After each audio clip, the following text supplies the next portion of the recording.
We'll even take try. first question. Kobe got one on the right. LeBron, you did mention pregame that you know, be limited in minutes tonight. Just physically, how are you feeling coming out of it, especially in light of the ankle injury you spoke on? Feel pretty good. I mean, I feel okay. You know, I definitely wasn't going to put too much pressure on the game tonight for me physically. You know, want to try to be as healthy as I can be. You know, when we, get this last part of the season, it's very important for us. So, I gotta make sure of that. Next row back, Dave. LeBron, you said you're going to seek further treatment on the ankle. Will that treatment prevent you from playing Thursday in Golden State? Do you know yet? Possibly. It possibly could. Depends on, the recovery process. So possibly, but we will see. Next question right here. You are an idol around the world. You achieve almost everything a player dreams of. What is the great dream for LeBron James? What else are you pursuing? I'm just still, because my love for the game. I'm not pursuing anything, but my love for the game runs deep. So just trying to give everything I can to the game until I have nothing left, in the sense of just my love. It's not about the physical or things of that nature. It's just about the pure joy of going out and playing a game that I love. And, I know I don't have much time left, but while I'm out there, just try to play with a lot of joy and a lot of fun. Tim, standing on the right. LeBron, 211 to 186 is things we've never seen in an All-Star game. You know that Adam and others from the league have talked about making it more competitive. Is this what players want, though? Is this, you think, what fans want, too? Man, I don't know. I mean, I think it's something we need to figure out. I don't know where's the median, because this is what a lot of the games are starting to look like now, too. We wanted to, get more, more pace into the games. We want to get more shots. We wanted the game to be more free-flowing. We stopped letting the game be, freedom of movement, a lot of freedom of movement now, and that's what a lot of our games is in the regular season now. They let us tighten up in the postseason. So it's a deeper dive into a conversation of how we can shore up this game. Obviously, from a player's perspective, it's fun to get up and down, but at the end of the day, our competitive nature don't like just being able to just have free-flowing scoring like that. So, but I think the good thing that came out of tonight is none of the players were injured, and everybody came out unscathed or, how they were before the game started. So, but it's a deeper conversation. Dan, third row in the center. LeBron, kind of two really quick for you. There was a social media post going around of you dunking in your first ever All-Star game. You're doing it again tonight, kind of almost the exact same kind of signature one-handed dunk. Big picture to do this 20 times. Now that you've done it, how did that sit with you? And then also I want to ask you about the moment you had with Oscar pregame and how important that was for you. Yeah, I mean,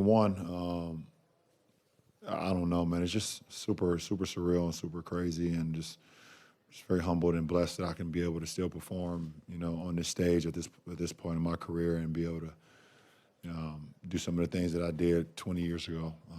I think that's pretty cool. I always acknowledge the greats. I understand the greats that came before me and the people that laid down the foundation for this sport to be as great as it is today. And I happen to be a recipient of that. And because of Big O and so many other great players, obviously, if anybody know my history, they know how much I admire Big O, not only for what he contributed to the game, but also what he still for off the floor as well. We've always had a really cool relationship, and every time I get an opportunity to see him, we just pick it back up where we left off. So to see him tonight was a treat for me. I didn't expect to see him. I didn't know that he was going to be here, so it was a treat for me to see him again. Front row on the right. Yes, LeBron, what kind of improvement have you seen on the game of Victor Wembanyama, and what do you think about his season? Thank you. I've been asked about Victor before, and I just think he's going to continue to get better and better and better and better. The more games he play, he has one of the greatest coaches in basketball history, and Coach Pop. So he's going to learn the game and learn it the right way, just by being around Pop. I mean, Pop is one of my favorite guys. So, but the kid is special, and he's going to continue to get better and better. If he's doing this at what is he, 19 right now? He's just imagine what he's gonna look like at 21, 22, and special kid. Front row center. Ozzie Bird said with the Maroon Tiger at Morehouse College. As a historic veteran, seeing players like Banchero and other players coming into their first years as all-stars, what is that like for you, seeing them be established now? It's awesome. I remember my first All-Star game and looking up and seeing the likes of like Allen Iverson and Kobe Bryant and Kevin Garnett and all those guys, and that was just like an awe. And to see guys in their first All-Star games, like you said, Paolo and the rest of the guys here, it's special for them.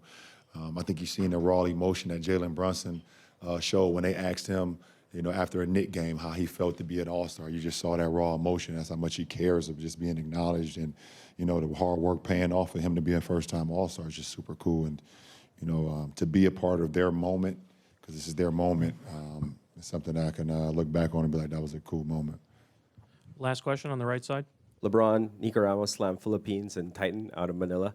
We spoke this time last year, and you talked pretty eloquently about the common values that you have, one of the game's greats, with a young Filipino kid who's falling in love with basketball, maybe in a way that Filipinos very uniquely do.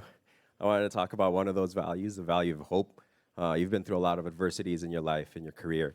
What helps you find silver linings? What helps you maintain hope? And also, how important is it to be a silver lining for people who need it? I think, for me, how I find a silver lining is also looking at just my upbringing and looking at now the kids that's in situations that I was in when I was younger, trying to be an inspiration to them, letting them understand that there is a way out. And I was one of the kids that made it out, so it's my responsibility and my duty to let them know that, no matter what you're going through, there is a path out, and if you just commit to your dream and you can make that dream become a reality, and I think that's what it's all about. I've shared a great relationship with the Philippines and Titan, and us having that we share some of the same core values, and I've always respected that, even when I went over there and spent a lot of time in the Philippines and Manila. So, but sometimes that's all a kid has is hope, and that's okay, as long as you don't give that up. Don't ever give that up, because it's it's always brighter on the other side for sure. Thank you, LeBron. Appreciate it. Wanna try to boast at what I look like. Keep them going, try to wear, I pull up long range. Jimmy with the heat, I'm on fire. It's NBA over here,